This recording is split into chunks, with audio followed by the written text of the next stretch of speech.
नमस्कार साथियों, मैं नवीन आप सबका अपने यूट्यूब चैनल पर स्वागत करता हूं। साथियों, हमारे चैनल पर नए हैं तो मेरे चैनल को सब्सक्राइब कर लीजिए। आज इस वीडियो के माध्यम से हम आपको रामचरितमानस में जो राम शलाका होती है उससे प्रश्नोत्तरी कैसे करते हैं और उससे भविष्य के बारे में कैसे जानकारी लेते हैं, इसके बारे में हम इस वीडियो के माध्यम से बताने वाले हैं। साथियों, यदि आप हमारे चैनल पर नए हैं तो मेरे चैनल को सब्सक्राइब जरूर कर दीजिएगा, लाइक कर दीजिए, दोस्तों में शेयर कीजिए और कमेंट जरूर करिएगा।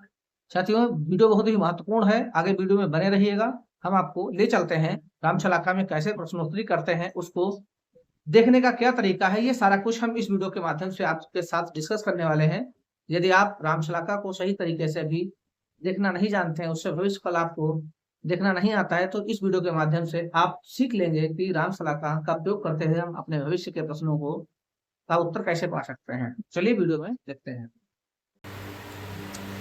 तो साथियों, आप देख सकते हैं ये है रामचरितमानस। अब हम इसमें आपको दिखाने वाले हैं कि शलाका का प्रयोग करते हैं, कैसे करते हैं। तो शलाका आपके रामायण के पीछे वाले पृष्ठ पे लगी हुई है। ये हमारे पास गीता पृष्ठ की है। तो ये देखिएगा कुछ इस तरीके से राम शलाका लगी हुई है। राम शलाका आप देख सकते हैं, आप इसको देख लीजिएगा, इस तरीके की शलाका लगी हुई है। इस शलाका का प्रयोग करने का जो उचित तरीका होता है, सबसे पहले हम क्या करते हैं, अपने मन में जो भी हमारा प्रश्न होता है उसको हम प्रभु श्री राम का ध्यान करते हुए, रामचरितमानस जी का ध्यान करते हुए और हनुमान जी का ध्यान करते हुए अपने मन में हम उस प्रश्न का विचार करते हैं और ध्यानपूर्वक आंखें बंद करके ये जो कोष्ठक बने हुए हैं आप देख सकते हैं, ये सारे जो कोष्ठक बने हैं इसमें कुछ शब्द लिखे हुए हैं, अक्षर लिखे हुए हैं। कहीं मात्राएँ हैं, कहीं 2 अक्षर वाले शब्द हैं, कहीं 1 अक्षर वाला शब्द है। इसी पर हमें क्या करना, ध्यानपूर्वक अपने प्रश्न को करते हुए हमें इस पर इस तरीके से, जैसे मैं पेन की नोक से आपको बता रहा हूँ, इस तरीके से आप इस पर कोई, जैसे सपोज दैट आप कोई प्रश्न करते हैं और ऐसे आप रख देते हैं। जैसे यहाँ पर जे शब्द आया है तो जे शब्द को आपको मार्क कर लेना है और अलग इसको कॉपी पर लिख लेना है।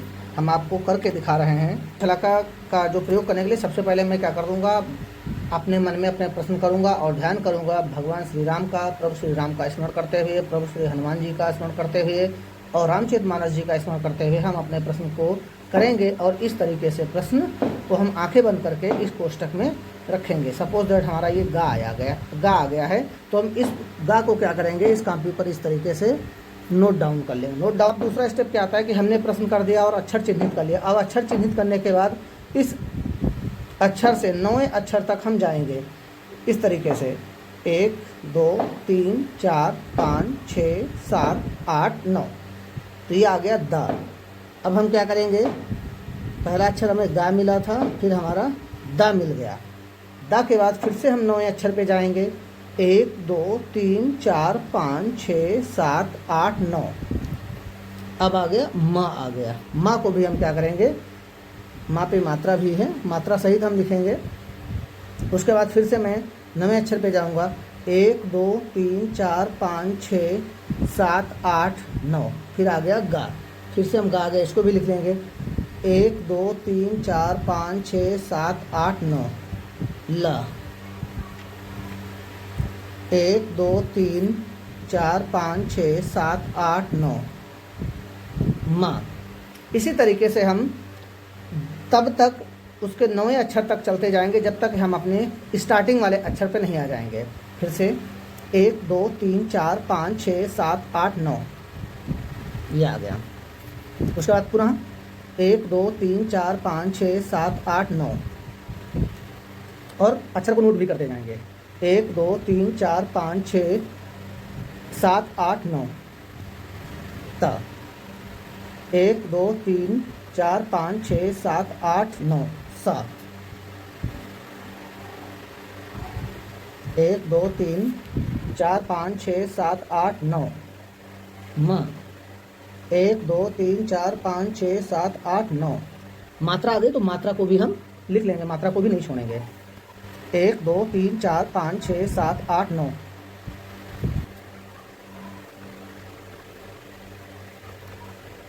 1 2 3 4 5 6 7 8 9 जो आ गया। 1 2 3 4 5 6 7 8 9 जो आ गया। 1 2 3 4 5 6 7 8 9 द। इसी तरीके से जो भी अक्षर आएगा उसका हम 9वें अक्षर तक गिनती गिनेंगे और 9वें अक्षर को लिखेंगे, 1 2 3 4 5 6 7 8 9 जम आ गया। 1 2 3 4 5 6 7 8 9 ग। 1 2 3 4 5 6 7 8 9 1 2 3 4 5 6 7 8 9 1 2 3 4 5 6 7 8 9 1 2 3 4 5 6 7 8 9। इसी तरीके से हम क्या करेंगे, प्रत्येक अक्षर से 9वें अक्षर तक हम जाएंगे और उस 9वें अक्षर को नोट करेंगे। 1 2 3 4 5 6 7 8 9 1 2 3 4 5 6 7 8 9 1 2 3 4 5 6 7 8 9 1 2 3 4 5 6 7 8 9। मुंह आ गया। तो देखिएगा अभी मैंने यहाँ से गा अक्षर से स्टार्ट किया था और घूमते घूमते प्रत्येक 9वें अक्षर को नोट करते हुए कुछ हमारे पास इस तरीके से अक्षर आ गए। अब देखिएगा ये तो हम प्रश्न रखने के बाद जो हमने अक्षर चिन्हित किया था उसके बाद हमने प्रत्येक 9वें अक्षर को गिना और लिखा। उसके बाद आप देखेंगे इन अक्षरों से मिल करके कोई एक चौपाई बनी है। तो देखिएगा यहाँ पर अगर हम पढ़ें मंगलमय संत समाजू जो जग जंगम तीरथ राजू, तो अब हमारी यहाँ पर एक चौपाई बनेगी। तो इस चौपाई को हमें आगे पेज पलटना है, देखना है कि ये चौपाई कहाँ पर है। तो देखिएगा इसमें हमारे पास एक चौपाई ये आती है, आप देख सकते हैं कुछ इस तरीके से हमारे पास चौपाइयाँ बन करके आती हैं। तो आप ये जो चौपाई बनी हुई हैं इसमें टोटल 8 चौपाई आते हैं, 8 उत्तर में ही इनके सारे प्रश्नों के उत्तर आ जाते हैं। तो देखिएगा हमारे पास एक आता है, ये बना है गरल सुधा रिपु करहि मिताई, नहीं ये भी नहीं बना है, संत समाजू वो कहीं पे आएगा, जिसमें ये देखिएगा चौपाई नंबर 5 लिखा है मुद मंगल मैं संत समाजू जो जग जंगम तीरथ राजू। तो इन अक्षरों से अब आप देखेंगे तो ये चौपाई हमारी बन जाएगी मुद मंगलमय संत समाजू जो जग जंगम तीरथ राजू। तो इस प्रकार से हमारी ये जो चौपाई बन करके तैयार हुई। अब हमें क्या करना है, इस चौपाई यानी जो हमने प्रश्न किया था उस प्रश्न से हमको इस चौपाई के रूप में उत्तर मिला है। इसका आप देख लीजिएगा कि ये जो प्रश्न हमने किया था अपने मन में, जो हमने प्रभु श्री राम का स्मरण करते हुए जो मेरे मन में प्रश्न था, जो हमें इच्छा थी कि हम अपने भविष्य में ये चीज़ जान पाएँ, तो उसका उत्तर के रूप में हमें ये चौपाई मिली है मुद मंगलमय संत समाजू। आप देख सकते हैं ये देखिएगा मद मंगलमय संत समाजू जो जग जंगम तीरथ राजू। मुँह यहाँ पे आ गया, तो यहाँ पर मुँह जो है ये यहाँ पे उठा करके रख देंगे, इसको जोड़ेंगे तो पढ़िए मुद मंगल मैं संत समाजू जो जग जंगम तीरथ राजू। तो इस तरीके से हमारे प्रश्न के उत्तर के रूप में ये चौपाई हमें मिली है। तो ये लिखा है ये चौपाई बालकांड में संत समाज रूपी तीर्थ के वर्णन में है। प्रश्न आपका उत्तम है, यानी जो मैंने प्रश्न किया था वो प्रश्न मेरा बहुत उत्तम है, और इस प्रश्न जो मैंने प्रश्न किया था यानी जो मैंने कार्य के लिए प्रश्न किया था मेरा कार्य सिद्ध होगा। तो इस प्रकार से राम शलाका हमें ये बताती है कि जो मैंने प्रश्न किया था ये हमारा प्रश्न क्या है बहुत ही उत्तम है और हमारा जो कार्य है वो सिद्ध हो जाएगा। तो इस प्रकार से यदि आप रामचरितमानस पे प्रभु श्री राम पे प्रभु श्री हनुमान जी पर भरोसा करते हैं तो आप अपने प्रश्न को रख करके आप जान सकते हैं कि आपका भविष्य में कोई अगर आप कार्य प्रारंभ करते हैं तो वहाँ से आप पहले ही जान सकते हैं कि हमारा फल क्या होने वाला है। तो साथियों अभी आपने शलाका के माध्यम से प्रश्न कैसे करते हैं और शलाका में जो शब्द मिलता है उसकी हम गिनती या गणना कैसे करते हैं ये आपने अभी वीडियो में देखा है। अब आपको हम कुछ बारीकियां बता देते हैं राम शलाका के बारे में जो लोग देखते समय अक्सर गलती करते हैं। पहली बात तो ये है कि अगर आप अपना भविष्य जानना चाहते हैं, आपका विश्वास होना चाहिए रामचरितमानस पे, आपका विश्वास होना चाहिए प्रभु श्री राम पे, आपको विश्वास होना चाहिए श्री हनुमान जी पर, आपको विश्वास होना चाहिए श्री रामचरितमानस पर, क्योंकि ये एक ऐसा धार्मिक ग्रंथ है जो आपको सतपथ पर चलने के साथ साथ आपको वो सारी चीज़ें बताती है जो एक मनुष्य होने के लिए ज़रूरी होती है। वो सभी गुण दोष इसमें वर्णित हैं जो एक व्यक्ति के लिए ज़रूरी है। कोई कार्य प्रारंभ करते हैं तो हमारे मन में विचार आता है कि हमारा कार्य संपन्न होगा या नहीं होगा, हमें ये कार्य करना चाहिए या नहीं करना चाहिए, इसका परिणाम क्या होगा। तो यदि आपको विश्वास है इस ग्रंथ पे तो आप इस राम शलाका का प्रयोग करते हुए अपने प्रश्न को यहाँ पर रख सकते हैं श्री राम जी के चरणों में और आपको एक उसका उत्तर मिल सकता है। तो कहीं ना कहीं आप उससे एक आभास कर सकते हैं कि जो मैं कार्य करने जा रहा हूँ ये कार्य उत्तम है या उत्तम नहीं है, हमारे लिए श्रेष्ठ है या श्रेष्ठ नहीं है, इसका परिणाम क्या होगा।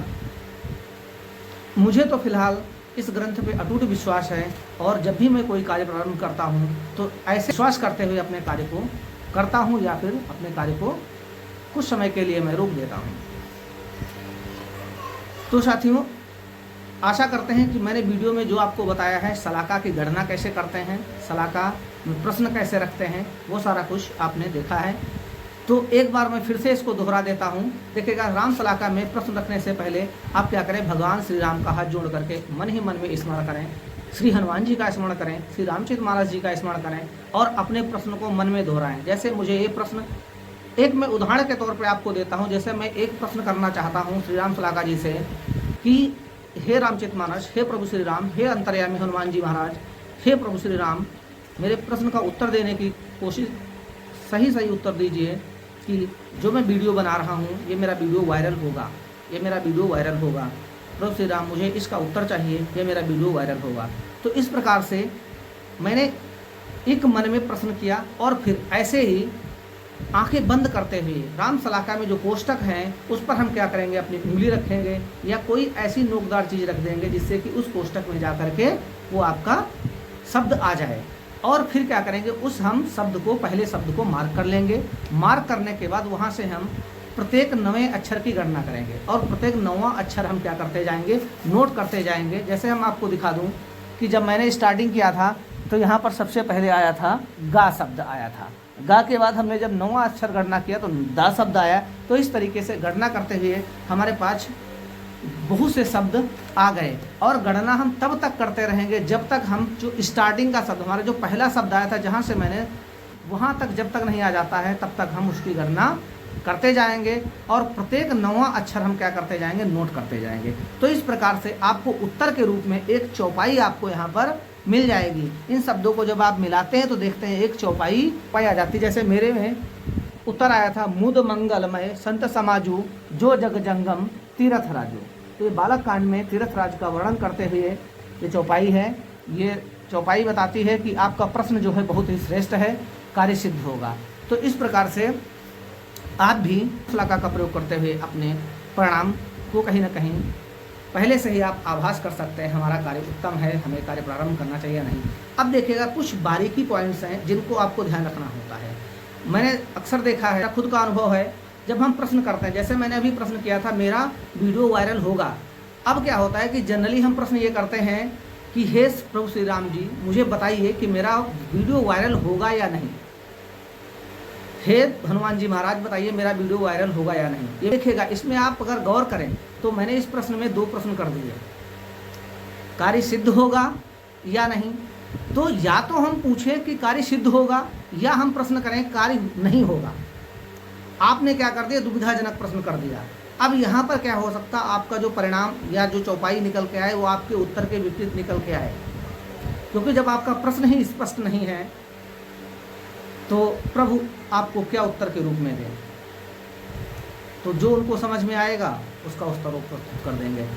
तो राम शलाका में सबसे जो महत्वपूर्ण चीज़ है कि हम अपने प्रश्न को सरल और सीधा रखें, यानी हम एक ही चीज़ प्रश्न करें, होगा या नहीं होगा प्रयोग ना करें। सीधे सीधे हमें कार्य सिद्ध के लिए पूछना है तो मेरा कार्य सिद्ध होगा, आप बताइए मेरा कार्य सिद्ध होगा, ऐसे आप पूछिए। मैं इस परीक्षा में उत्तीर्ण होऊंगा, मुझे 90% मार्क मिलेंगे, मैं यह कंपटीशन पास कर लूँगा। अब ये नहीं कहना कि मैं कंपटीशन पास कर पाऊँगा या नहीं, मुझे मेरे परीक्षा में 90% आएंगे या नहीं।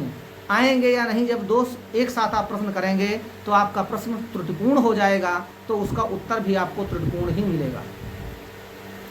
तो सबसे बारीकी यही है कि आप अपने प्रश्न को स्पष्ट रखें, होगा या नहीं होगा ऐसा दुविधाजनक प्रश्न आपको नहीं रखना है। दूसरा महत्वपूर्ण विषय यह है कि आपको रामचरितमानस, प्रभु श्री राम और हनुमान जी महाराज पर अटूट विश्वास होना चाहिए।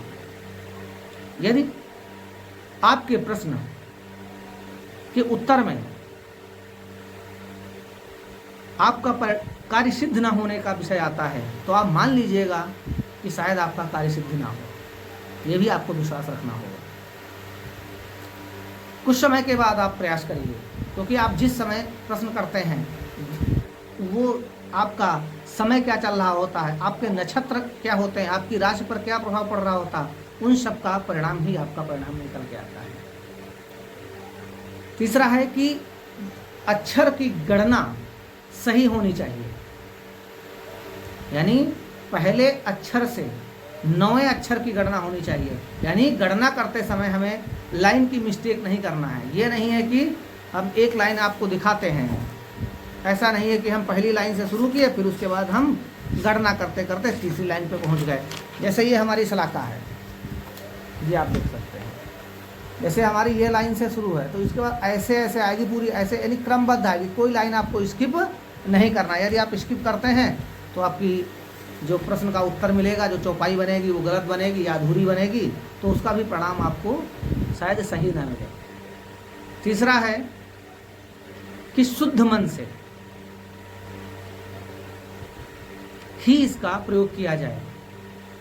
इसका प्रयोग केवल खेल के लिए, मनोरंजन के लिए या किसी अन्य उद्देश्य से ना किया जाए। यानी आप कोई कार्य प्रारंभ करना चाहते हैं, उस पर आप प्रश्न करिए। ऐसा नहीं है कि आप एक प्रश्न किए लगातार 4, 10, 8 प्रश्न करते जा रहे हैं, तो ये कहीं ना कहीं रामचरितमानस और शलाका का दुरुपयोग हो जाएगा। तो